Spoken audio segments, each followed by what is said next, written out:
Pessoal, existe uma tecnologia que está sendo aprimorada nos nossos dias, que é a inteligência artificial, e que tem sido feito testes e incrementos de dados nessas plataformas que mostra caminho que vai tomar essa perspectiva e que usa de atualizações em análises sobre como a plataforma está funcionando e a forma que isso precisa para que o aprimoramento aconteça ser melhorado. Inclusive ontem nós trago uma reflexão sobre o funcionamento do sistema nervoso ligado a alterações que ele possa apresentar em neurose ou psicose, como depressão, pânico, ansiedade, onde acaba que vai acontecer junto a instalação de um processo obsessivo, se ele não estiver na causa do que aconteceu com o andamento daquele estado de coisa. O estado obsessivo instala e acaba que um aspecto sinergiza com o outro. Caso a obsessão esteja no móvel que gerou alterações químicas no cérebro, sistema nervoso central, medula espinhal, encéfalo, isso vai, com o tempo, tendo uma amplificação. Inclusive, nós tiramos alguns dados da Revista Espírita do mês, parece que de abril, maio, ali da plataforma espiritismo.play, que trouxe um recorte desse aspecto. E quando a gente fala na questão desse sistema nervoso que é humano e comparamos com a questão da inteligência artificial,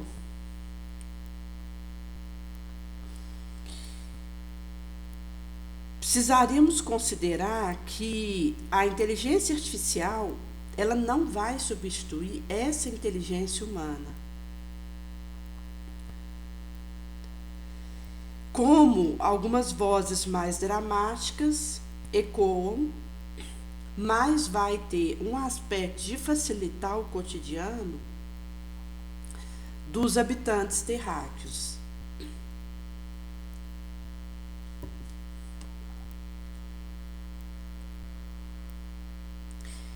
Em sendo assim, essa é uma tecnologia que está sendo talhada e que é trago para nós, tanto na questão de uma coleta de dados, para que o IA tenha como retirar informes a partir desse banco e fazer distributiva, seja a questão de uma apresentação estruturada via planilha ou não estruturada como imagem e texto, a preparação do dado, onde a coleta desses dados são limpos e organizados, para que a inteligência artificial compreenda e processe com eficiência esse know-how. Existe também a escolha de um modelo que vai ser usado para aprendizagem, que acontece naquele GEMAL, e também de algoritmo, a definir se essa máquina vai atuar como uma IA preditiva ou como uma IA generativa. O treinamento do modelo, onde essa IA vai fazer uma análise do que houvera sido coletado, buscar relação e padrão entre informações apresentadas, e para tal ela vai seguir a regra do algoritmo, enquanto aí um rol de possibilidades. Vai ser feito a avaliação do modelo para ver se o IA ele está aprendendo de forma correta e gerando resultado preciso a partir dos dados que são usados no treinamento. É feito no subsequente um ajuste de parâmetro, em que esses dados do IA vão ser recrutados em treinamento para revisão e ajustamento, visando a otimização daqueles pontos que ainda não foram aprendidos pela máquina, e validação desse modelo IA, que é submetido a avaliações, feitos ajustes finos, GEMAs, e após isso está apta para realizar seja uma tarefa, seja reconhecer uma imagem, responder uma pergunta, tomar decisão, gerar conteúdo. E ainda um aprendizado contínuo que vai acontecer na partir desse estado de coisa, chegado nesse ponto,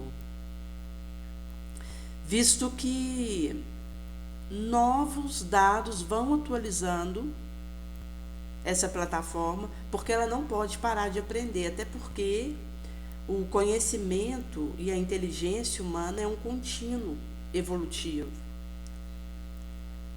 E isso vai ser canalizado para melhorar o desempenho ao longo do tempo dessas possibilidades. Mas quando a gente fala da questão do uso de tecnologias e a questão de tentar fazer isso melhorar a vida das pessoas, isso passa pela nossa moral e pela forma como nós buscamos essa aplicação. Porque não é a tecnologia em si que vai ser usada, mas como, para que isso vai acontecer. E nós, terráqueos, ainda estamos gatinhando numa série de questões nevrálgicas, complexas e de difícil abordagem, inclusive, acerca de parâmetros básicos enquanto necessidades da população, onde uma porcentagem significativa está privada desse básico. Então, se a gente considerar, por exemplo, a questão da Síria, houve aí um período lá de 14 anos de guerra, onde mais de 14 milhões de sírios foram deslocados do local onde moravam devido ao conflito, e 16,7 milhões precisam da assistência humanitária para continuar a vida. Então, as instituições humanitárias, elas acabam fazendo administração e apoiamento de unidades de saúde, ali no norte do país, em outras regiões, apoiando o hospital, fornece o atendimento médico a centenas de milhares de sirianos em acampamentos daqueles que houveram sido deslocados. Que acaba que quando um populacho ele precisa sair de onde ele está devido a uma iniciação de guerra,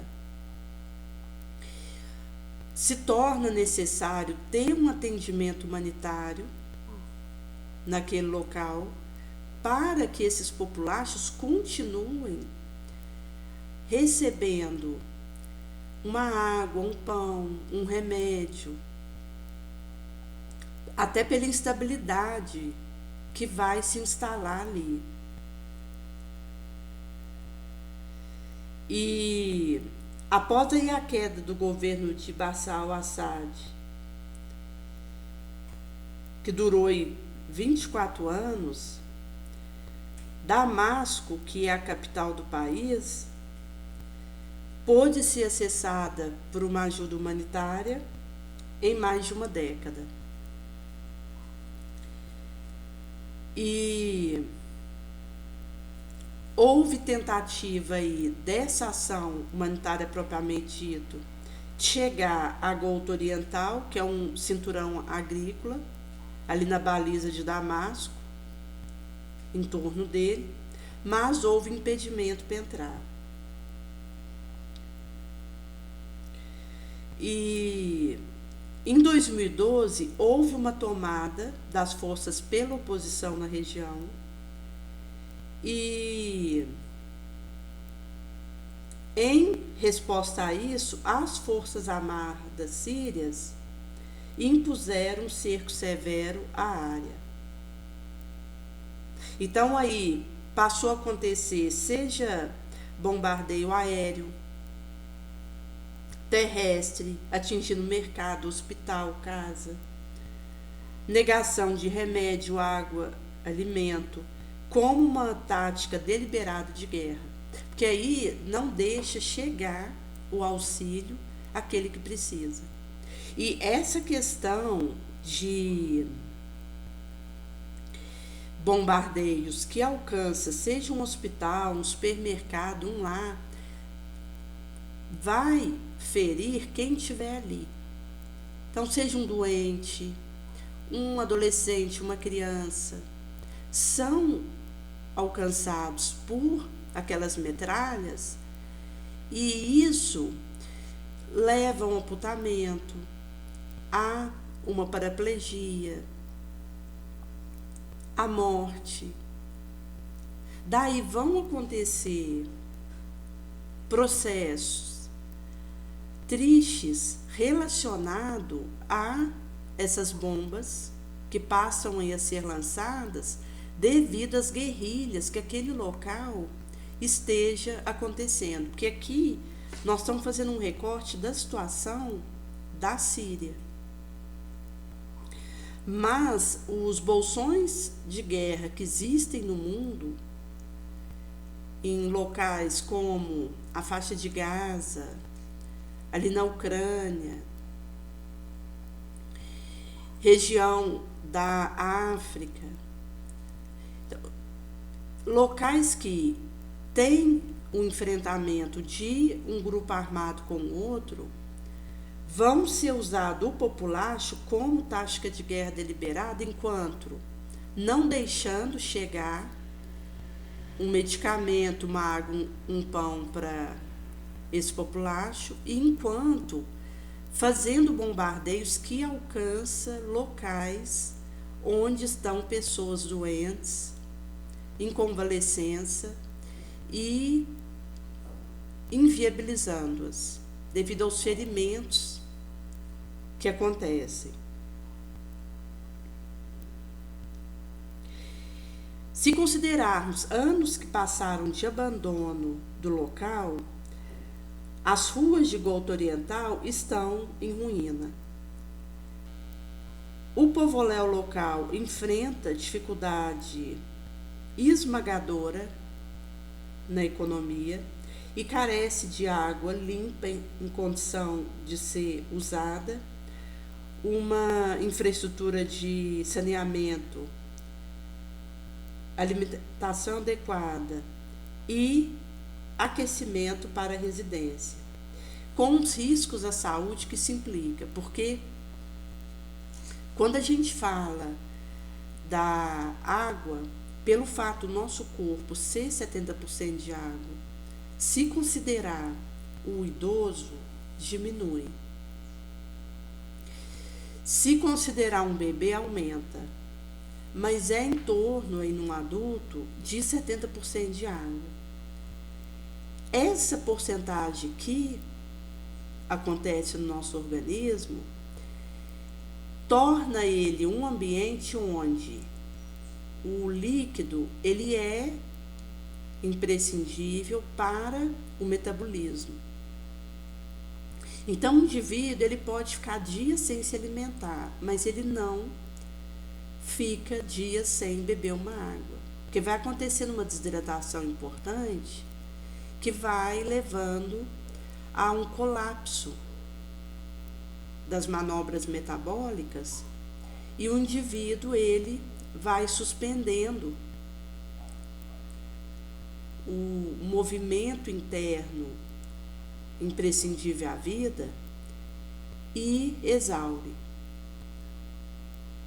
Daí que, quando alguém não tem uma água adequada para beber, ela vai acabar bebendo a água que tiver, porque o organismo ele vai receber aquela água à revelia da condição que ela tiver. Existe local onde a falta de água é de uma gravidade tal que é possível ver uma criança bebendo a própria urina. Como uma forma de pôr algum líquido na boca para tentar amenizar o rigor daquela sede que instaura. Por isso que se nós formos para um local onde a água ela seja salgada e nos perdermos ali naquele mar revolto e tiver essa água do mar, a gente vai acabar pondo isso na boca, mas piora a situação, porque o sal ele inviabiliza a hidratação que a água precisa acontecer.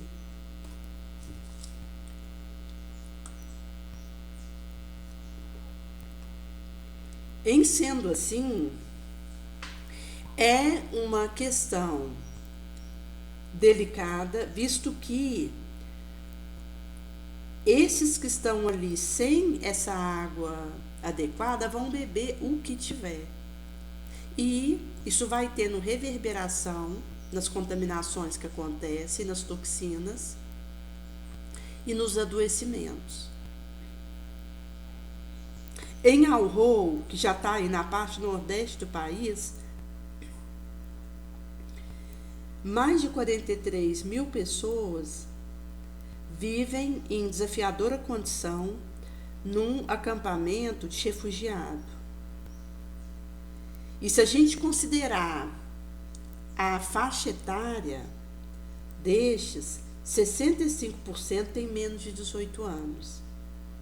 E menos de 12 anos, em torno de 51%.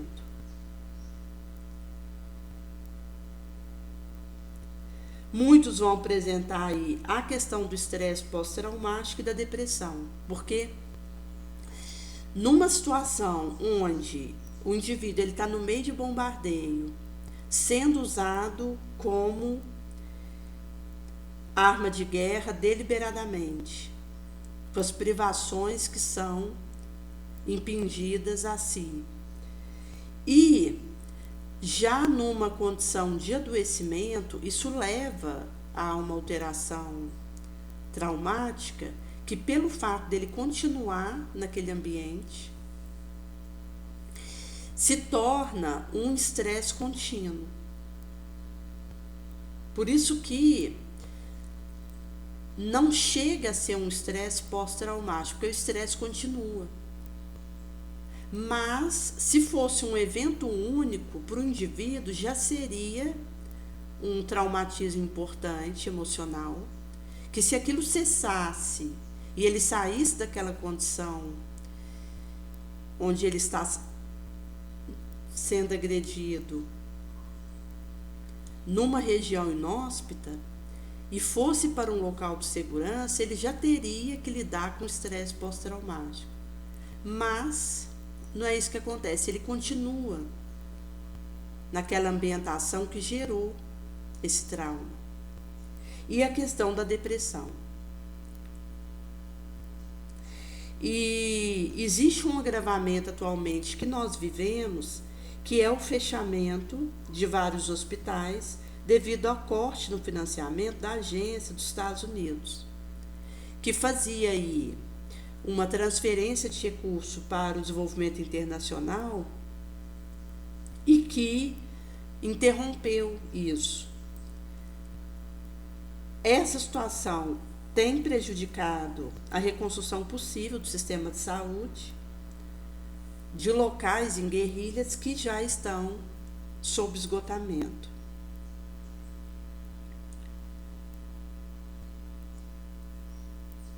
Por isso que também uma das tentativas que ocorrem é a operação de clínica móvel em locais aí da Gota Oriental e atendimento aí a crianças menores de 5 anos de idade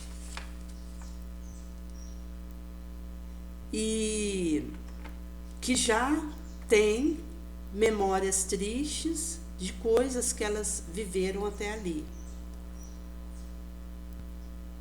como a relato de tentativa de sobreviver, mas não tem nada além de lembrança e memória de uma vida que houvera sido arrancado de si.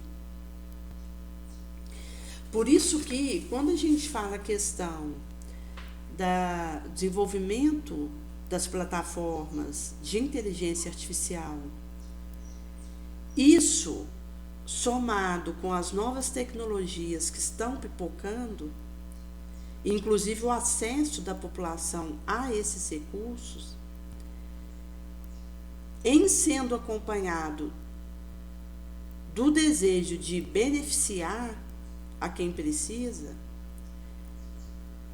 vamos insuflar essa prática e ajudar no melhoramento dessas plataformas. Mas, se existe um uso indevido de um conteúdo que direcionado para intensificar situações de carência de recursos e de concentração, por outro lado, onde a maioria não tem o básico e uma minoria tem excesso, isso acaba que mostra uma tendência de permanecer estacionado, mesmo que a ciência esteja evoluindo, a pesquisa, os retornos de pesquisa e as formas como nós podemos usar isso. Por isso que Kardec vai dizer no Evangelho segundo o Espiritismo, no capítulo 17, no recorte Os Bons Espíritas, parte última, que reconhece-se o verdadeiro espírita pela sua modificação, transformação moral e pelo esforço, o empenho que ele emprega para domar a sua inclinação má. Enquanto alguém pode se contentar com um limitado horizonte,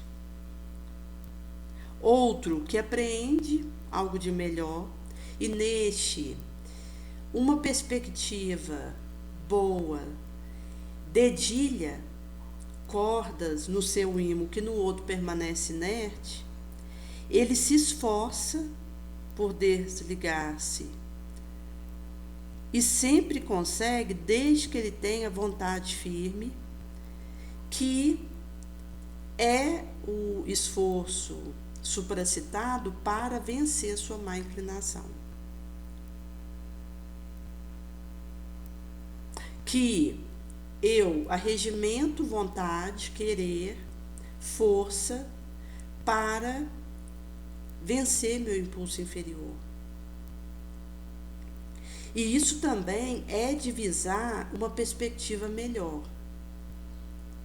Por isso que quando eu tenho esse movimento comigo, eu acabo que numa tecnologia, num uso feito de uma possibilidade, divisando a forma como isso poderá beneficiar alguém, ao invés de trazer esse uso para atender ao meu interesse, que é aí o egoísmo e o orgulho junto. Quando nós temos a união do nosso orgulho e do nosso egoísmo, gera o interesse, a pretensão pessoal.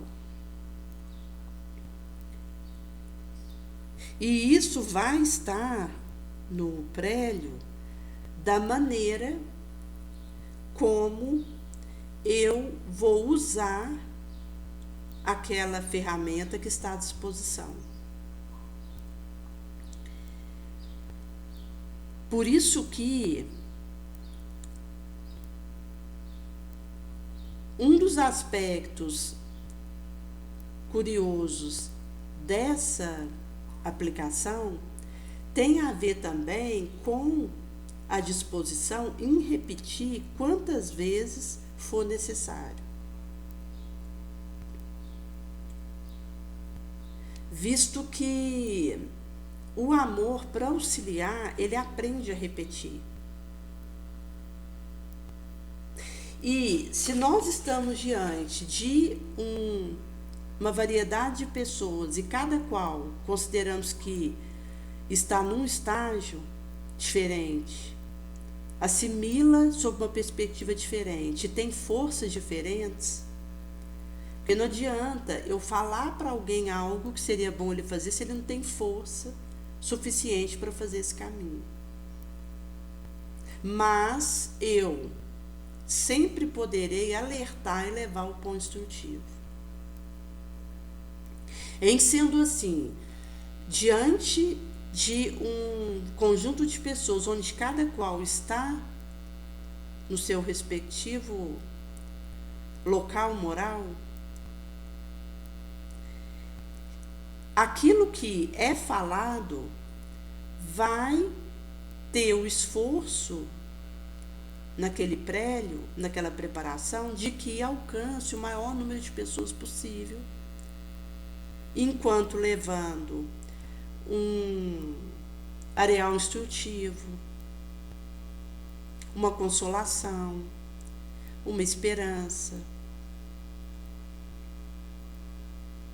Daí a preocupação, foco, passa a ser alcançar com aquela possibilidade o maior número de pessoas, ao invés de priorizar subgrupos.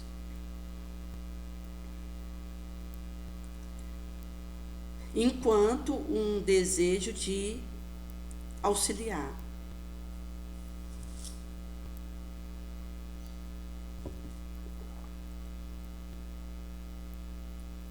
Por isso que os esforços que eu vou conseguindo fazer e vou dando conta disso ser bem sucedido, vai me amealhando força. Que eu vou precisar para um próximo passo.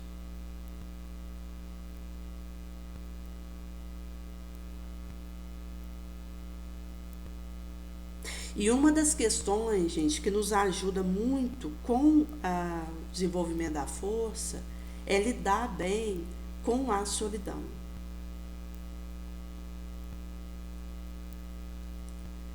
Porque quando nós conseguimos estar bem conosco mesmo, controlando a nossa própria concentração, tendo um domínio sobre as oscilações que nós trazemos, vulnerabilidades, conseguindo direcionar nossa ideia, nossa atitude mental para um êxito, para um positivo, para um elevado, puro, limpo. Isso também vai burilando em nós, intensificando o discernimento dos espíritos. Vamos conseguindo reflexionar no silêncio profundo. Nesse explode vitral mosaico de luz sobre o vulcão passional. Porque aí vai sendo possível a gente ter esse aprendizado, que é porta dentro da alma.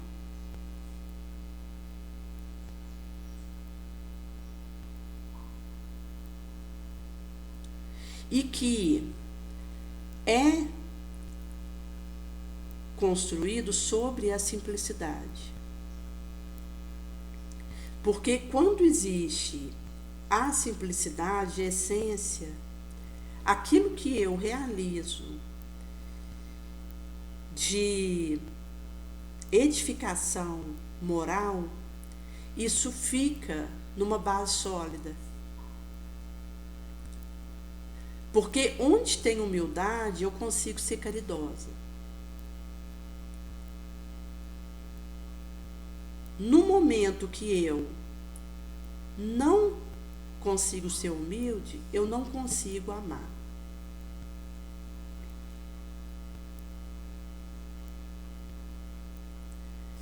Por isso que essa disposição de conseguirmos esse pé no chão vai nos dando um autodomínio melhor, um autoconhecimento, um automanejo.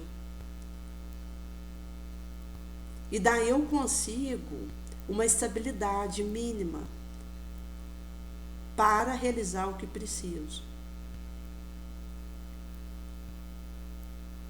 Mesmo em meio a alguma oscilação, alguma instabilidade, alguma condição adversa, vai sendo possível eu, com esse pé no chão, ir dando um passo após o outro. Porque a partir do momento que o meu orgulho ele toma espaço, como Kardec vai dizer que egoísmo e orgulho são as chagas da humanidade, eu acabo que caio em fascinação, no ridículo, e não percebo.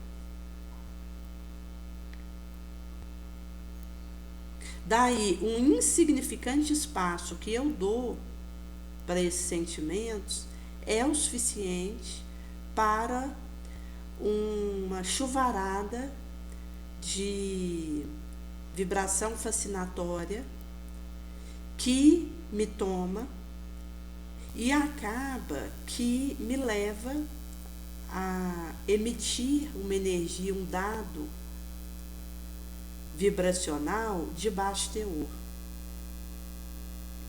que começo sozinha nisso, mas termino acompanhada. Porque vai vir alguém para amplificar esse teor baixo, sombrio, e complicar essa situação.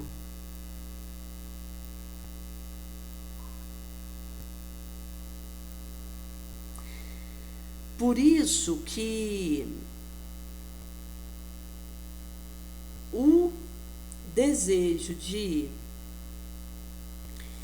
forjar esses metais da resistência, da simplicidade, isso nos permite estar só em paz. Que existe a presença dos benfeitores que nos acompanham, dos nossos mentores. Jesus, ele cuida de cada um de nós, mas eu serei chamada a dar conta de estar comigo mesmo e de sustentar elevação, mentalização positiva, desenvolver recursos outros de resistência,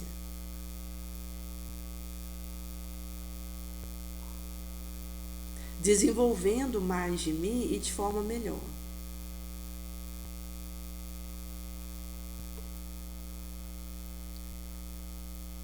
Em sendo assim,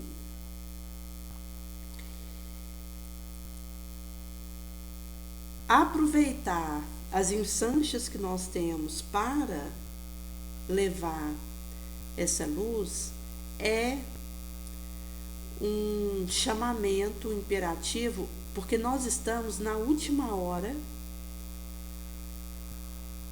da era expiatória e na primeira hora da era regenerativa. Somos os trabalhadores de última hora do período expiatório desse orbe e trabalhadores da primeira hora do período regenerativo. Pela transição que o planeta Terra sofre nesse momento, onde aqueles que estão enfrentando infortúnio, se souberem transformar isso em força, em positividade, em aprendizado, sabedoria, vão conseguir fazer essa transposição com relativa tranquilidade. E essa questão dos desenvolvimentos dos sentimentos de compaixão, tolerância, isso passa por, muitas vezes, eu falar algo que pode ajudar alguém, ou alguém falar algo que pode me ajudar, e eu precisar ter sensibilidade para captar aquilo. Porque vai acontecer também de ser dito algo que poderia levar um benefício para alguém, mas esse alguém está distraído e não capta. Daí, se nós nos omitirmos nesse processo, a situação ela piora.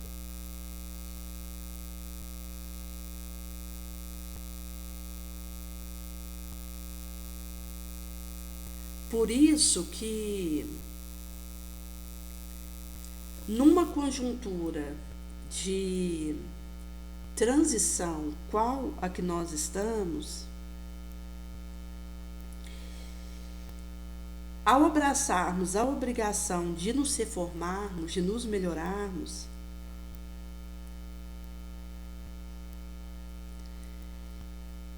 é um caminho que vai nos capacitando.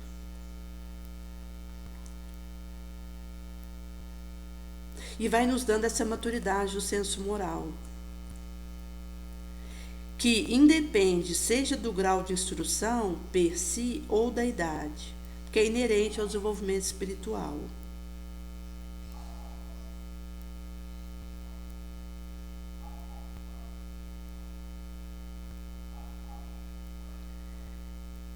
E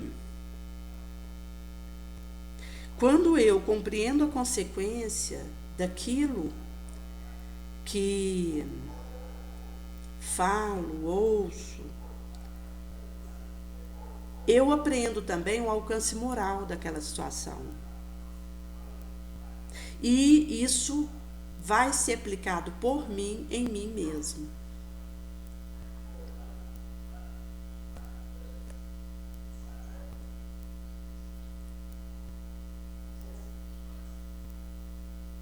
Por isso, quando nós falamos a questão de algo que venhamos a colocar, seja na forma de um livro, seja na forma de um áudio, seja na forma de uma palestra, são orientações que eu preciso acatar e ver o que eu preciso melhorar em mim com aquilo.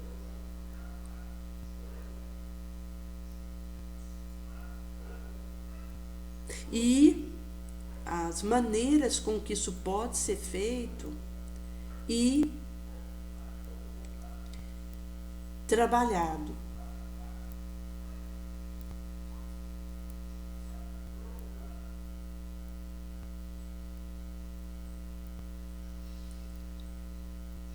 Em sendo assim, se considerarmos, consoante vai ser dito na revista Reformador desse mesmo tópico que fala da inteligência artificial,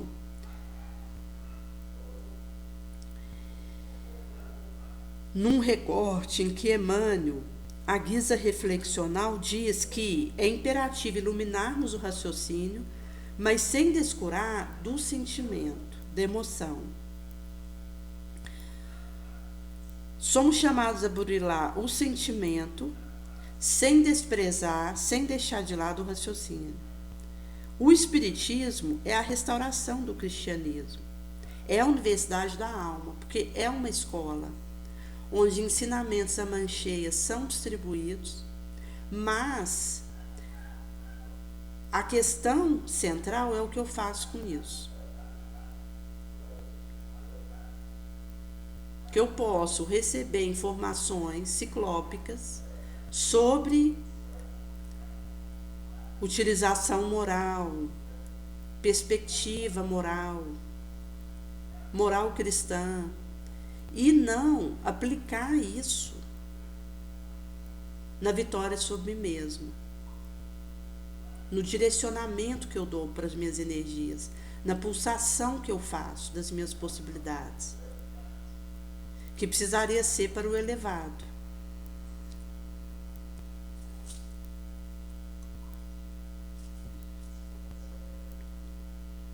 Em sendo assim, Jesus houvera nos ensinado a viver construindo para o bem, para o auxílio, para a verdade, dizendo-nos que a chama na nossa cabeça a derramar luz feliz, precisará para tal do óleo do coração da emoção. Que nós inclusive temos aí um campo que é formado em torno da região do coração, que ultrapassa aquele que é formado pelo encéfalo.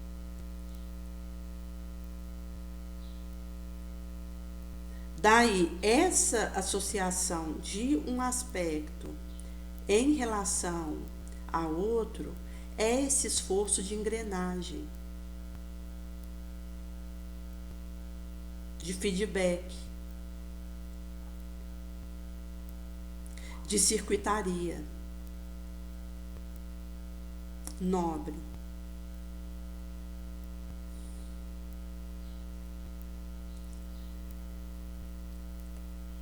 Em sendo assim, as perspectivas, quando é colocado a questão da inteligência artificial e de outras áreas que estão pipocando,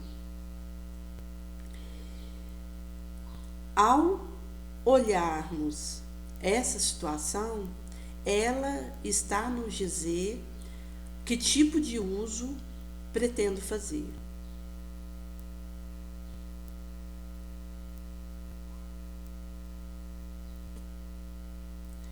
E conforme vai dizer no recorte dos bons espíritos, do Evangelho segundo o Espiritismo, vamos adentrando uma fé inabalável, esclarecida e esclarecedora, aquele que vacila ou duvida.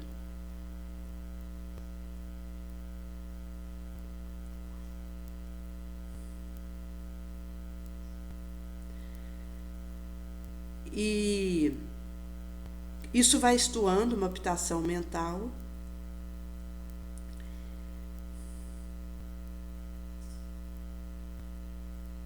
onde nós vamos tanto rompendo uma conexão com o sombrio, quanto fazendo um reconhecimento e uma assimilação do que vale a pena. Mas se eu venho a propor alguém subir uma dada montanha sem conhecer até onde ela dá conta, até onde a sua força vai, a alocação em justeza seria exemplificar ensinando. Porque cada qual vai viver a sua própria experiência e fazer o melhor ao seu alcance.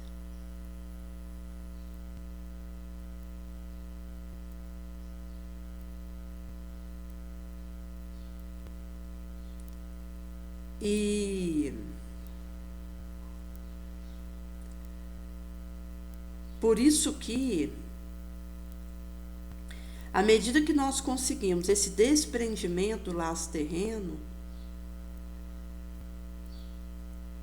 e procuramos de boa fé a verdade, isso vai calcionando, afiançando um alinhavo que nos conecta com o mentor.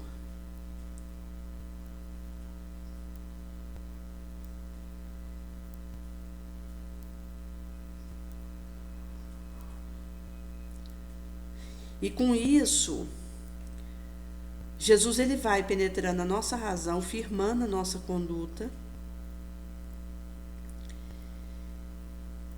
E nós vamos conseguir então fazer essa superação do atavismo que tenta manter o conflito, a perturbação,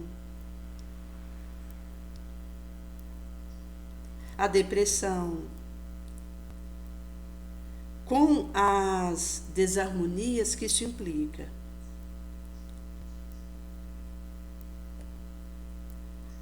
Porque conforme vai dizer nesse relato de um bolsão de guerra ali na Síria, acaba que nós nos encontramos em situações de conflitos ásperos que pipocam por toda parte. Inclusive, muitas pessoas vivem serem ameaçadas de morte ou ameaçar.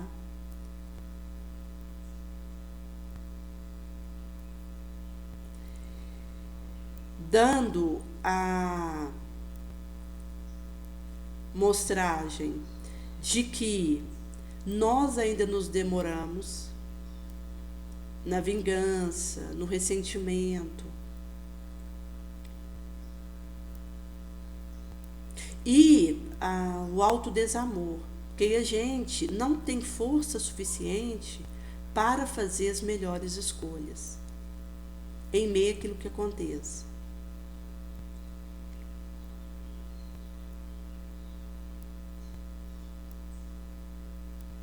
Por isso que, ao olhar para o céu e focar em Jesus, nós temos um mapa do tesouro, um modelo, um guia inabalável, que não se deixa vencer em generosidade e em instrução, em exemplificação, que é o que Jesus nos trouxe mesmo, que não é essencialmente a sua morte na cruz, porque Jesus, ao vir e tendo nos falado o que ele falou, e tendo nos exemplificado o que ele exemplificou, tendo nos legado o que ele nos legou, mesmo se ele não tivesse morrido na cruz, ele continuaria sendo nosso modelo, nosso guia. O que diz do aprendizado que derrama do Cristo na nossa direção é a sua moral, é a sua conduta. É aquilo que divisou do seu plasmamento imortal.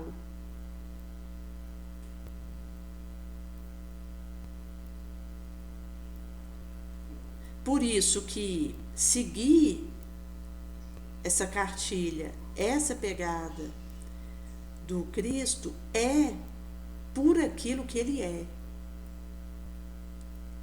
E, devido a isso, por aquilo que ele legou para nós em moral, que divisou a história, partiu a história em duas partes, porque com Jesus nós conseguimos começar a aprender, apesar de ainda estarmos patinando, a caridade genuína, que ele nos exemplificara quando esteve conosco. Fisicamente, porque ele continua conosco energeticamente.